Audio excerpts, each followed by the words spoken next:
Ma tu, ma tu lo senti? Stu figli di merda.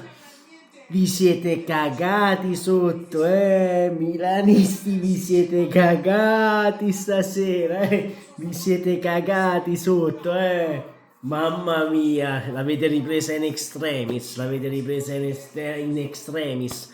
Comunque, io stanno fiede e merda allucinante, cioè, cambiatevi le mutande perché vi siete messi, fate cagate sotto per la Salernitana, dite la verità. Onore alla Salernitana, onore a questa Salernitana ragazzi, perché è incredibile, arriva da due partite dove ha giocato un grandissimo calcio, fatto anche di ripartenze, questo lo dobbiamo dire, ma non riesce a vincere. È incredibile pure questo, ragazzi. Il Milan invece, che nella partita scorsa con il Monza sembrava ritrovato, ha molti dubbi. Guagliù, il Milan ha tantissimi dubbi, secondo me. Ha veramente tanti dubbi il Milan ora in questo momento. Mori si è fermato per infortunio e quindi Guagliù, che dire? Che dire? Comunque vi è andata bene, poi Magnan, Magnan fa dei miracoli clamorosi e poi fa delle cagate allucinanti, veramente allucinanti.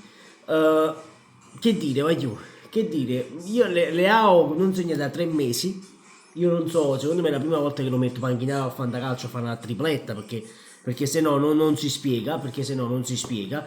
Aspettate un attimo, la lista si può, fatti un brodo di polpo, non sacci, cioè perché stasera vanno proprio impolpati, cioè a Salerno si vendono pesce perché si vende il pesce a Salerno, grandissimo pesce soprattutto, fresco, non fate diventare questa cosa, non pensate a male perché pensate sempre a male voi.